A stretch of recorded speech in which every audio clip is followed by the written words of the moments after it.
here. Welcome, Wesley, to I guess our second Yo. installment of discussions about stuff. We have to come up with a name of this. I don't know how we want to do it. Something that I guess involves the main talking points, which is always going to be VR or some kind of technology, obviously. I don't know. We'll come up with a name eventually, I guess, if we want to keep doing this. Yeah. So, as I had said last week, a lot of what we talk about is probably going to be anything new that happens during the week, right? In terms of news. But obviously, we'll bring up other points, too, of things that we want to talk about or things that we think is important. For this week is actually going to be mainly based on the Quest and the Quest 3, because there's been a ton of leaks this week about the Quest 3 from Meta and a bunch of other stuff from them. So let's get started with that. So I have a few points here that I came up with. Sam suggests the name. I haven't read anything on the. Oh, go ahead. Sam is suggesting the name Stir Pot with Mr. Pasta or Wet Noodles. Wet noodles. That's a pretty fucking good one, actually. Yeah, that's not bad. Because we're both noodle-based names. Actually, if you think about it, you're Jajamain, which is noodles, and I'm pasta. So hey, that's actually not bad. Maybe we got to make it pasta theme now. Shit, I didn't think about that. Okay, first talking point, very quickly, is quick tidbit of news from Meta today. Confirmed, they are slashing the price of the Quest Pro to $1,000. That's like a $600, $500 decrease in 4 months. What do you think about that? What do you think? Why? What's their thought process here? Do you think, from your perspective? I mean, that's nice, of course, right? Yeah. Like, that's nice to bring down the price that much, and then I guess it makes it more competitive to the XR Elite, HTC's VR headset, right? Yeah. And then I don't know. I still wouldn't. I don't know if I would still get one at that price though. No, I mentioned briefly on the Twitter post talking about it that I think that the Quest 3 is going to disappoint a lot of Quest Pro early adopters, especially because and that's kind of segue into the next point was Quest 3 leaks. So Yeah. before I continue my point on the Quest Pro, let's just go quickly over the Quest Pro and its price slash. Just quickly go over the Quest 3 leaks, and then we'll talk about why it kind of relates to this Quest Pro price drop. The Quest 3 had a bunch of leaks this week. As per my NDA with Meta, I'm not going to confirm nor deny anything. I'm just going to say what is out there, and I'm not going to say anything about that. And what has been leaked as of this week, a couple days ago, from many different sources, is that they're putting in a processor in there that is expected to get double the performance of the Quest Pros, as well as a big resolution bump, which is also going to be the Quest Pros. And obviously some things that I think we already knew, which was the leaks, again, alleged leaks are saying that this thing is like half the size of the Quest because of the PK lenses, so it's this tiny ass thing. And then the last big leak is that they're going for a price point of $500, which puts it around the same as the Quest Pro, Quest 2, which is good. Like they've kept that low price bar. I think it's still a bit more expensive than its release price of the Quest 2, but it's still good. So that was the big drop from our leaks, I should say. Oh wow, I whistled there. That was weird.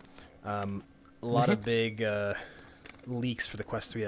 Those are pretty heavy hitting numbers. Those are what people want to see, right? Yeah. Price and what like they're going to the actual expect. prices. Yeah. Yeah. So before I wonder if there's an actual leak or it's like a controlled leak, because a lot of companies do that now. They just do controlled leaks where it's like, we want this information to be out there anyway, so we'll just do it ourselves. Like when I was working for a lot of the cell phone companies and stuff, like out in Asia, like big cell phone manufacturers and stuff like that. That's how like they do it. It's all controlled leaks and things like that.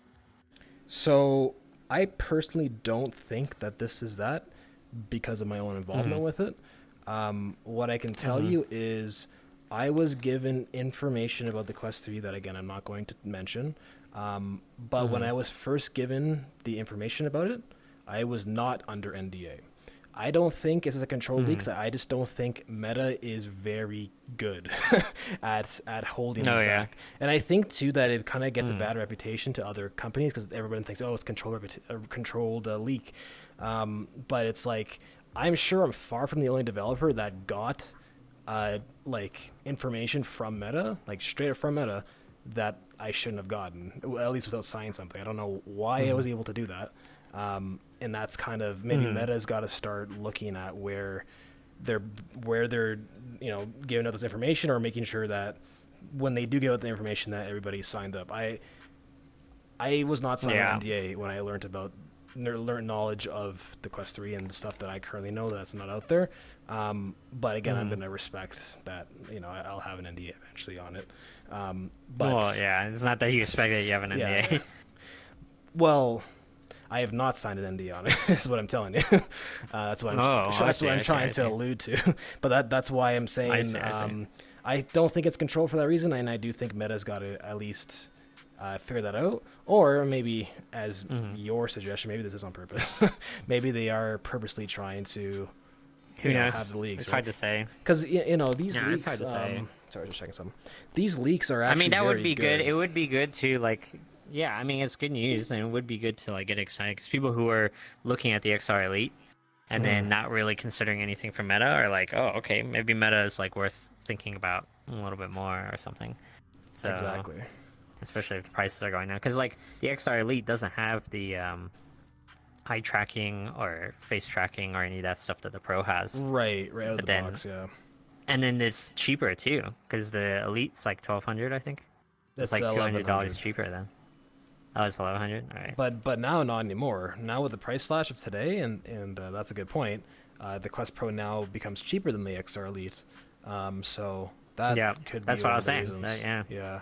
But yeah, to you go back, more. So that was. Oh, go ahead. Sorry. I was just gonna try to get us back on topic, because the whole point of mentioning the Quest leaks, the Quest 3 leaks, which is obviously the massive news, is that it might be correlated to the price drops. I'm sure that a lot of people are gonna see Quest 3, oh wow, this was leaked this week. Wow, it's got these great specs. Then they're gonna look at the Quest Pro that's currently available, and it's like $1,500 for this thing. Like, what the hell, right? They know at least people are going to trust leaks, because what else do you have to go off of, right? And then they're gonna be disappointed with Meta, the company. So maybe this was a way for them to be okay. Well, we're gonna start slashing the prices on our other products, safe. And maybe this will make people a bit more enticed to go for the Pro, or maybe it's a smart move on their part. Yeah, or maybe have people not as angry, because they're like, oh, okay, sure, this next headset they're gonna have us better, but they've made the price comparable. At $1,000, the leaked price of the Quest 3 is not that much cheaper at that point.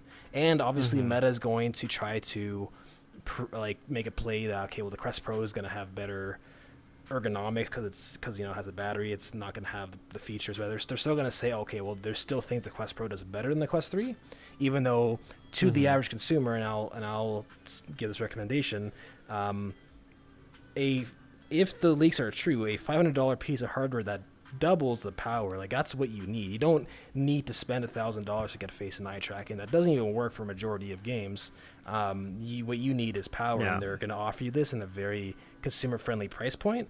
Definitely something you should wait for, I think, right? So we'll see how that works out, but I think it's all connected. It puts it a step up.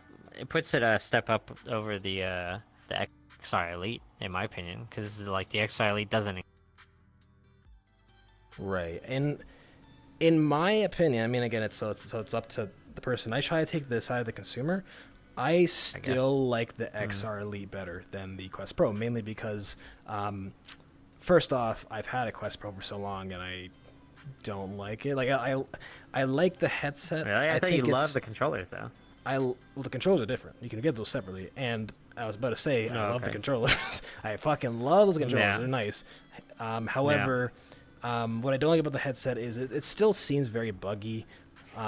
The controllers themselves, when I connect that thing to my Quest Pro, it's a nightmare, man. That thing, the controllers take like a minute to connect, and then they're like all over the place, and then I have to like whack the controller around so it syncs correctly. It's so weird. Right. So it syncs up. So it has a lot of issues, and something that I had mentioned, and I talked to my coworkers about this too, is that the Quest Pro feels kind of like a beta headset. Like, it feels like it's a headset that's like they're still developing on, which is so weird for them to release it, right? So those are kind of my gripes with the Quest Pro. But anyways, that's all I need to say with all that is that on paper, I think the XR Elite looks more appealing to consumers because not only does it at least promise to not have these issues, I don't know if they do, but if they actually don't, but it also has the better form factor, which is going to be a huge seller for consumers, right? They're going to want like, wow, like the XR Elite looks like glasses they put on their head, right? The XR Elite, you don't need glasses to wear. That's actually a big thing. Also, it's super small, and it has auto, whatever you call that, diameter adjustment. Diopter? Yeah. Diopter. Yeah. Yeah, that's what it's called. You don't need to put glasses on. You can just put it on, put your prescription in, out, and you're good. So like that's that's pretty big. Like that's a huge thing to sell to consumers. Like, hey, our headset is so small you can't put glasses, but you don't even need your glasses, right? Like that's like a big sell as well. And then obviously I think the resolution actually is the same as the Quest Pro. If I think about it, I have to check that. It might be I don't think it's far off. If anything, I think it might be a little bit better, but I don't think it's. However, I will pull it up right now.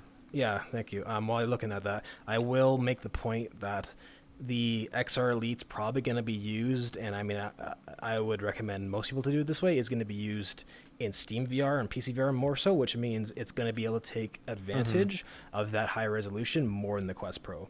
Connecting the Quest Pro to a PC sucks. That's also something that I probably should have mentioned about my gripes with the Quest Pro. It's not fun to connect to a PC. It has so many issues there, and I don't know why that is. And that people have mentioned too that there's like latency issues with the Quest Pro.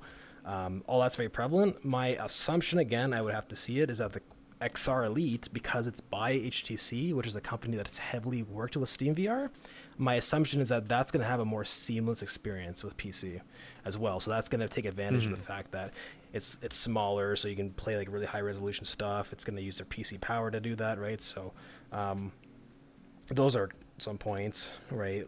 The pass-through, if you're a big like pass-through guy, XR, I know people kind of like the color pass-through feature on the Quest Pro.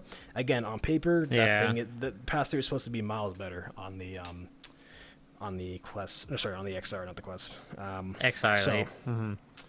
So there's that too. So I still think, all in all, for those reasons, that the XR is a better package. However, again, because I like to look at the consumer side of it, like to the average consumer, even with the XR Elite option, waiting I still think is the best option, which sucks because like everybody doesn't want that. But this industry is still new, and there's still a lot of things. Like if someone comes to me and like, yo, I want a PC VR headset specifically, can you recommend me one? Right? It's like, what the heck do I recommend them? Like I feel like I recommend them the Index. The Index is a really great package. The Index is 4 years old and it costs $1,000 though. You know, like it's obsolete in a lot of ways.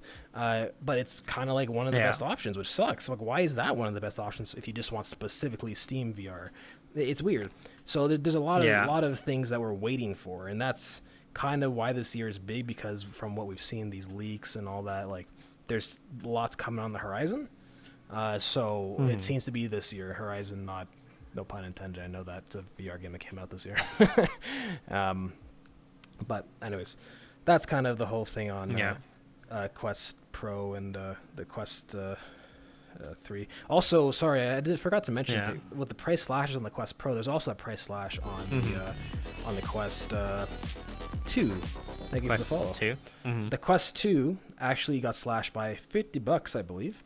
Which this could also be in like our last talking point in preparation for the Quest 3 launch. I'm sure that when that thing launches, the Quest 2 is going to see another price slash, right? Because like there's no way they're going to have this Quest 3 that is like, so at least by the leaks, so much more powerful than the Quest 2, and it's only like $50 more, right? They're going to obviously slash it more. So I see that happening too. So yeah, it's good. It's definitely good they're slashing the prices. I hope they continue to do that. And also, it hopefully price need to be more competitive before more of the market adopts it. Exactly. Yeah.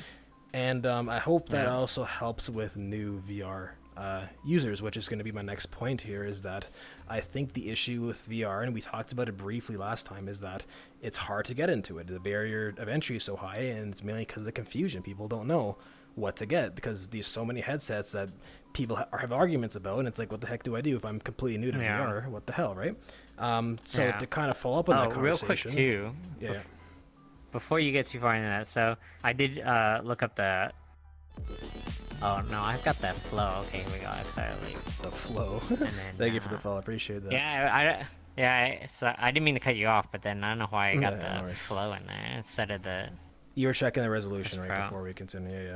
If you want to Yeah, pull yeah, it up, yeah. yeah. The flow No, I had looks it. like the XR Elite. That's probably why you got it mixed up.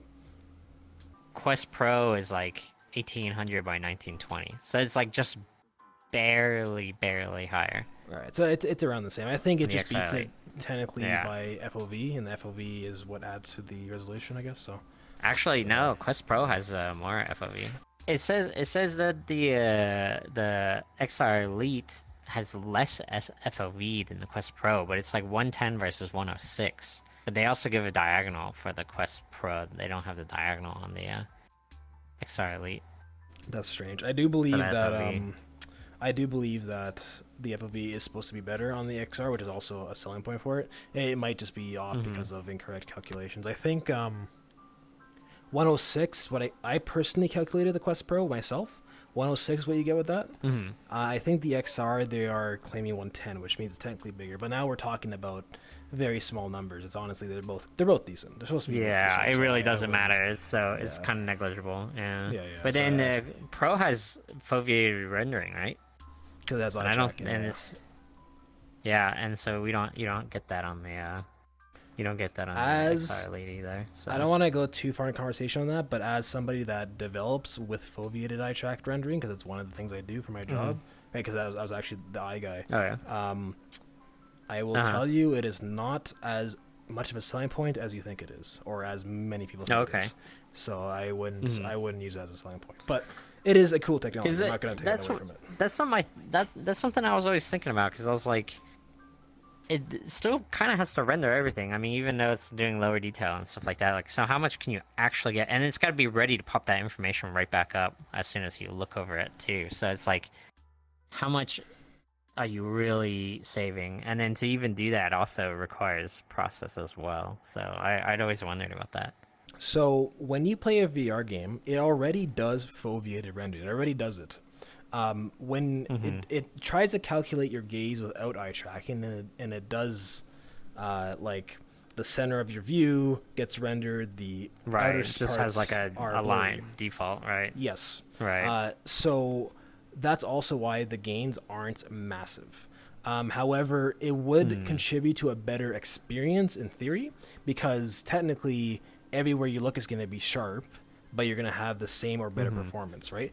So it is a cool technology for sure. I'm not going to take that away from it. I think that we want every game to have it, every headset to have it, but I don't think you should Yeah. go out and break the bank for it, I would say. Like, if one headset has it, one see. headset doesn't, but like, if the headset that doesn't have it is like marginally better than the other one, like you'd still take that over having the eye tracked rendering.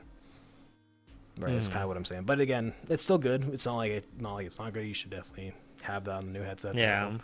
But yeah, But yeah, I mean that's just the thing for me. Oh, go ahead, sorry. we were finishing up the point on the Quest 3, right? And new users, and I was talking about how continuing our conversation from last week, it's confusing to get into VR as a new player, or a new person, I should say. Right. So I'm Right. hoping that with the release of the Quest 3, we're going to have competition that makes more sense. I think that is probably the main thing that's going to help VR right now. So as I was saying last week, like, it's confusing. You're new to VR. What the hell do I buy? People are arguing. Meta sucks. Blah, blah, blah, that kind of stuff.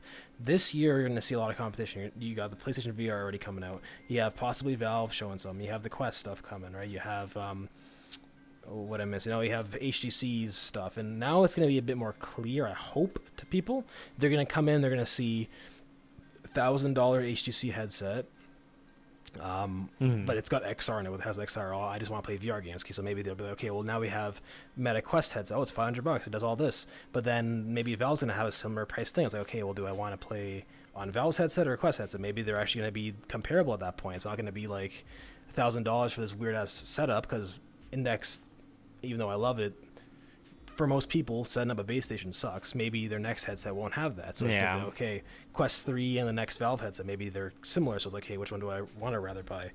Consumers might also look at, like, PlayStation VR, and it's like, okay, well, do I play PlayStation or not? Then that's their decision. It's easy for them, right? I'm hoping that this introduction of competition will help with that, as well as it's going to give us better stuff. Competition always gives us better stuff. If you start to see more headsets like these, the companies are going to start waking up and be like, okay, we got to one up each other. And I think that's what we're seeing with Meta. Yeah. I've been complaining for a while that Meta seems to be slowing down. Like this Quest The Pro only wasn't super powerful and all that, but now you got these rumors about the Quest 3 being this powerful, like, you know, powerhouse, and it's makes it comparable to something like what HTC could sell, with something like what Valve is potentially going to release. Maybe this thing is going to actually not going to be as good as the Quest 3, right? And then and that's going to start fueling the fire, and that's exactly what we need. We want companies, I should say, to start pushing out products that people want to use. So I'm hoping that. What do you think about that, Wes?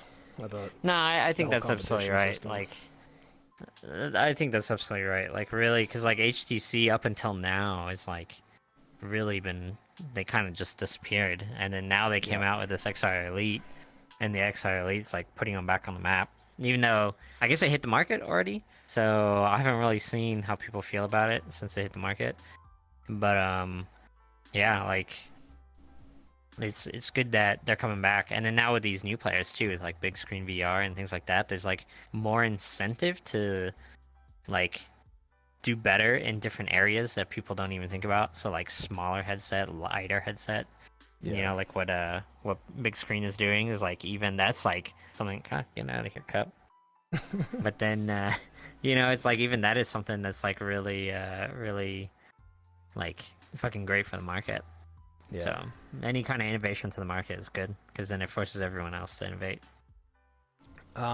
There's two more things I'm gonna say before we end off. Here we are getting near the end. A little over. One thing I wanted to ask you briefly, because you know more about supply chain than I do. This is more of a supply chain focused question. When Meta made the Quest Pro, they started their own product line, or their own, I guess, supply chain, you could say, manufacturing assembly line. Yeah, sorry, that's the word.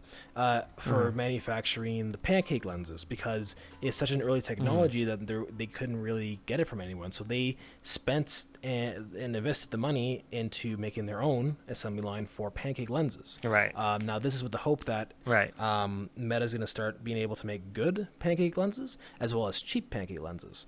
How do you think that's going to affect future headsets, not only the Quest 3s, but maybe like competitor headsets that want to be pancake? I mean, we know other headsets can do it. We've seen the Pico do it, right? Like, what do you think of how the assembly line specifically affects everything here?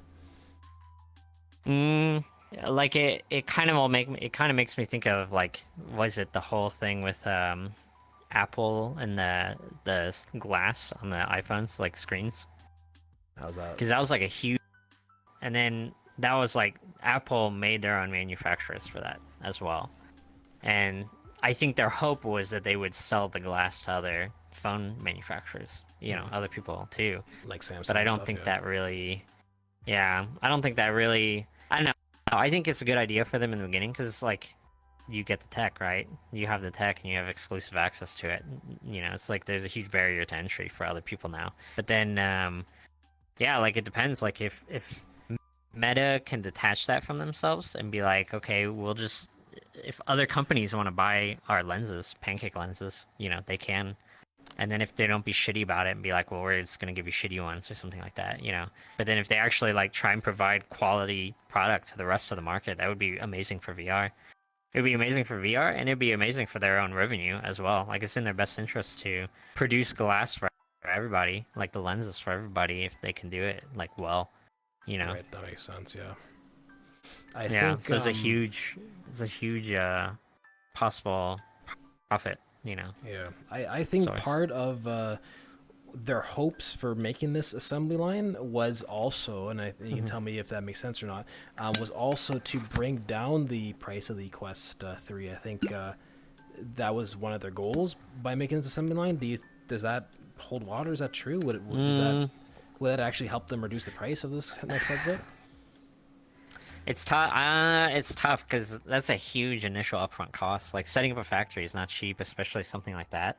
Right. I mean, it's ridiculously expensive. So I imagine they have run the numbers, and to them, it's smart. To them, it Maybe makes long sense. term. Obviously, since they're doing it, yeah. So it's a I think it's. I don't know. I think it's kind of gamble because the long term, yes, long term, definitely, it's a money saver. But then, how quickly can you turn that profit back, and then can you? It's also a risk. Can you?